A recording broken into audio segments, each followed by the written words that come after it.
Hello నమస్తే, welcome to గృహిణి collections in Guntur. Hand net వేసే మిషన్ ఎంబ్రాయిడరీ మీద వర్క్ చేశానండి. బ్లౌజు ఇదిగోండి, హ్యాండ్స్ కానీ ఫ్రంట్ బ్యాక్ కానీ ఎంత బాగా నీట్గా వచ్చిందో చూడండి. ఇట్లా కట్ వర్క్తో వస్తుంది, ఫ్రంట్ అని ఇట్లా చిన్న షేప్ వస్తుందండి.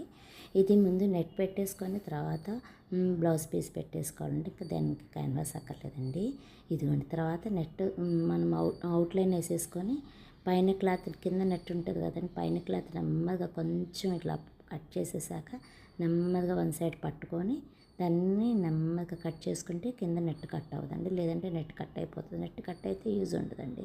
మళ్ళీ ఫ్రేమ్ పెట్టేదంతా చాలా ఇదవుతుంది. అందుకని కట్ చేసేటప్పుడే మనం చాలా నెమ్మదిగా కట్ చేసుకున్నాం అనుకోండి, నెట్ అస్సలు కట్ అవుతుంది. అప్పుడు చాలా అసలు ఇంకా లైఫ్ లాంగ్ దానికి ప్రాబ్లమే ఉండదండి.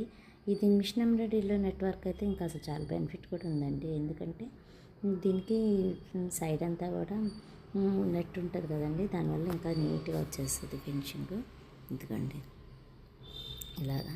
ఇంకా బ్లౌజ్ కూడా కట్ అయ్యేది ఉండదు. ఇదిగోండి లాస్ట్కి అవుట్ఫిట్ చూపిస్తుంది. ఇది శారీ టాజిల్స్ అండి. ఇదిగోండి సింపుల్ టాజిల్స్ వేసేసా. ఇది బ్లౌజు చూడండి, స్టిచ్చింగ్ కూడా చేసేసా. ఎంత ఫినిషింగ్ ఉందో, నీట్గా ఉంది. ఎలా ఉందో కామెంట్ చేయండి. మీకు కూడా ఎవరికైనా కావాలనుకుంటే నా నెంబర్ కాంటాక్ట్ అవ్వండి. మీకు చాలా రీజనబుల్ రేట్లో స్టిచ్ చేస్తాను. Thank you.